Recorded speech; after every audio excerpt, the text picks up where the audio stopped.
Tere, mina olen Margit Lindau, Kärla põhikooli haridustehnoloog. Täna vaatame ja õpime, kuidas saame veebis kodulehte luua. Oleme eelnevalt õppinud blogi ehitama, Google Sites keskkonnas kodulehti looma, on Weeblis võimalus luua, aga täna võtame õppimise keskkonnaks webnode.com tasuta versiooni. Sellel on ka tasuline. Selleks tuleb alustada keskkonna aadressist webnode.com. Kui meil on vaja kodulehte ehitada, siis alustame siit. Kui on sul kodulehte vaja toimetada, siis ei ole muud, kui logid sisse ja hakkad lisama endale lugusid. Meie loome siin praegu kodulehe. Kodulehe nime praegu pannes, seda saame hiljem ka muuta.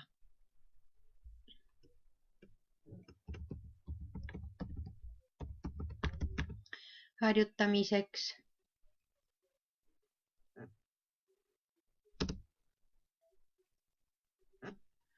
teeme nii. Paneme oma Gmaili aadressi.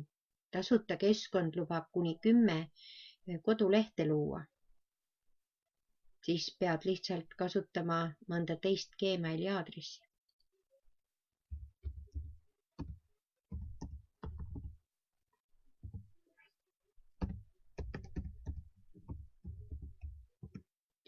Paneme oma Gmaili parooli.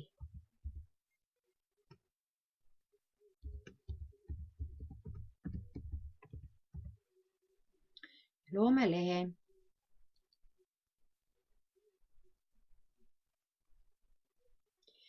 Nüüd oleme sellise valiku ees, kas me soovime luua endale e-poodi, ärilist ehk tööalast kodulehte või personaalselt kodulehte. Loome personaalse kodulehe. Keskkond pakub meil kodulehe valikuid, mallivalikuid, kujundusi. Neid on siin suht palju, valik on suur, aga harjutamise mõttes praegu teeme selle valiku üsna kiiresti ära.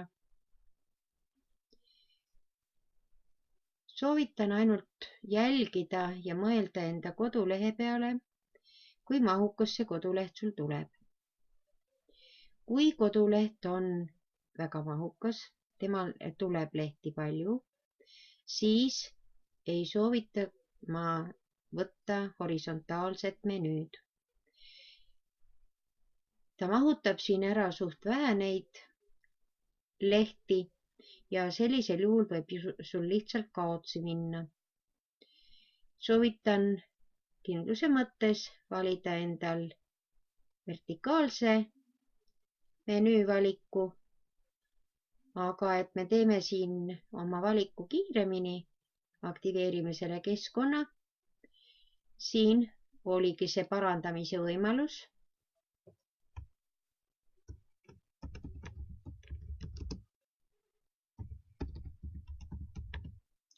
Ja ma panen praegu siia niisuguse kodulehe pealkirja ja registreerimise lõpetan.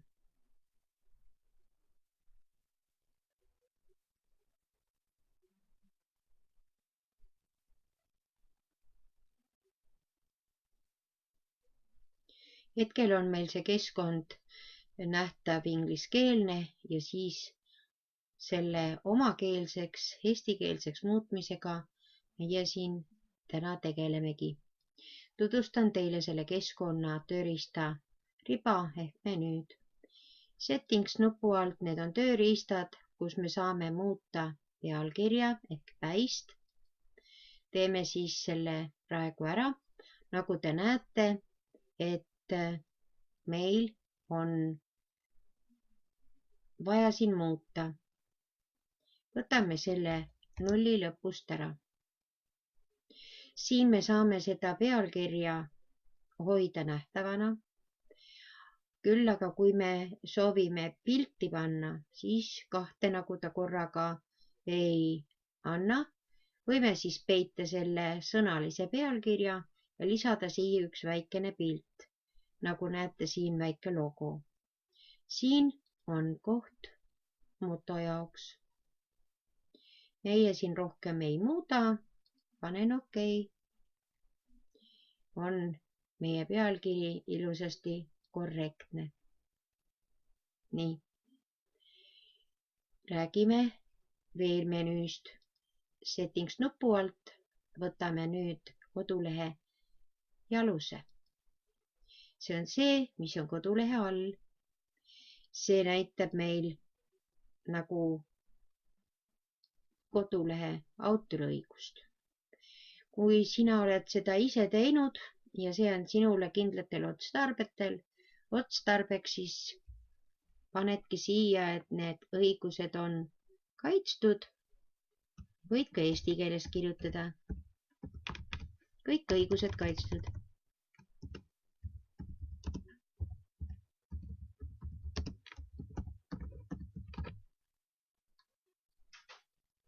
Nüüd see nupp jääb tegelikult kodulehe külge, et ta viitab meid kogu aeg selle veebnode keskkonnale, kuna me teeme seda tasuta ja me peame leppima.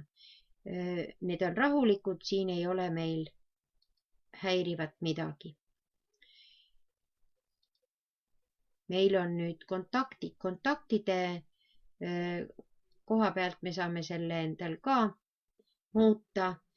Kui sa soovid tõesti kontaktidest, et need andmed tulevad sinu igapäevasele meilile, siis sa saad siin praegu endal selle muuta.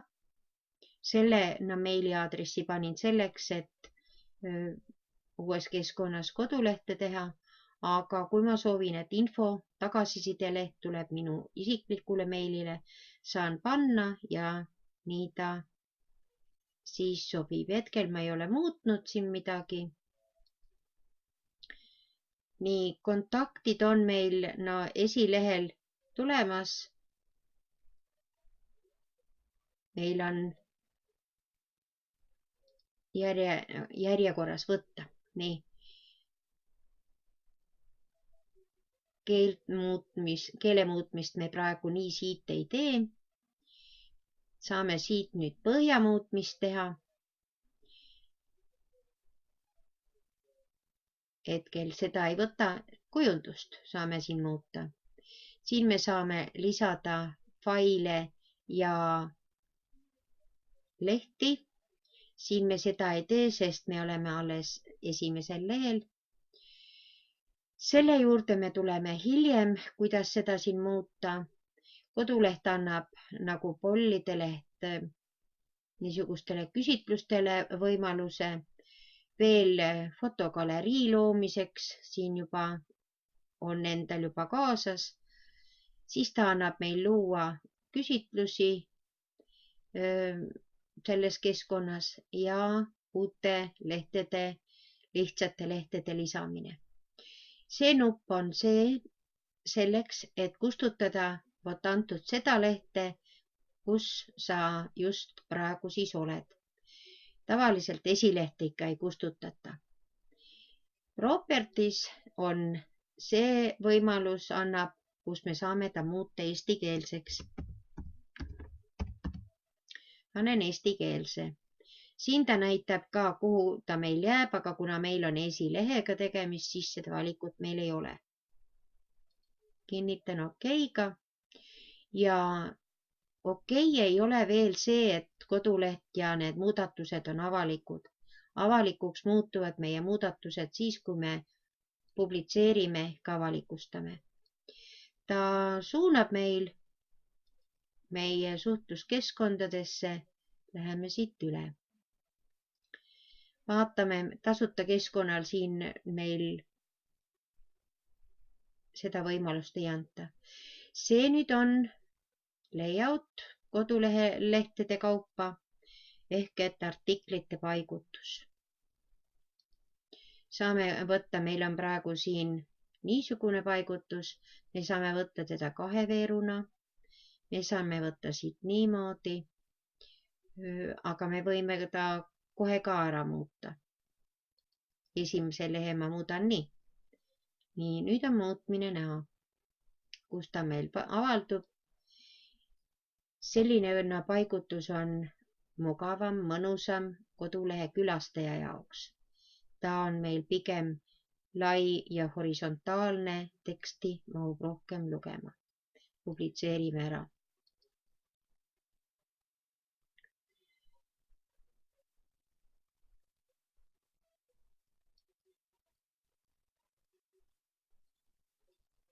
Üldine publitseerimise nupp on siin. Ja kui me tahame menüüle lehti juurde lisada, menüüle, siis me võtame siit enda lehevalikuid. Siit võtame algul selle tühja lehe valiku, kirjutame nüüd ühe uue lehe juurde. Kirjutame siis leht 2 näiteks. Ja siin nüüd ongi võimalus valida, kuhu alla ta kuulub. Hetkel on ta kohe avalehel, menüüs on ta näha, aga kuna ma mainisin, et tuleb kokku hoida, siis saame me siia alla kuskile paigutada. Hetkel ma teda siia alla ei paiguta, meil mahub menüüsse veel ära. Nüüd selline blank page on täiesti niisugune pühileht, kuhu me saame kirjutada ja pidada just nagu blogi. Artiklite leht loob meile väikesed leheboksid ja noolega viitab ta ja nummerdab ise ära, kui kaugele minna soovime.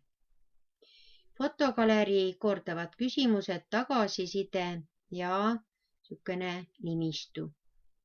Salvestame ära. Nii, ja siia ta tuli. Uus leht tuli siia, tuleb siin teine uus ja kolmas uus.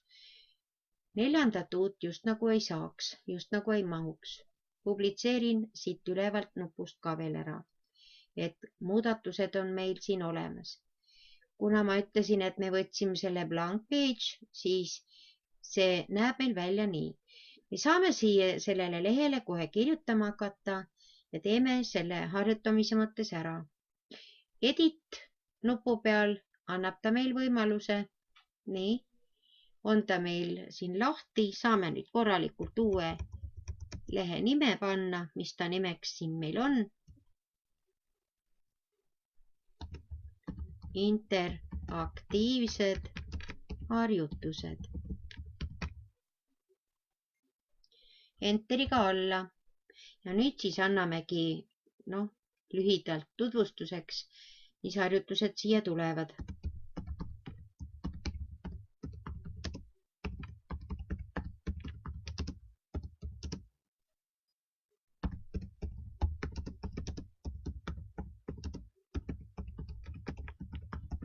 Nii, selline sõnum. Kui me nüüd oleme siin selle endale loonud, siis me läheme siit ära ja nüüd annab ta meil salvestamisnupu. Salvestame ära ja on meil suurel kollasel ribal publitseerimise nupp ka. Järgnevas videos läheb harjutus edasi.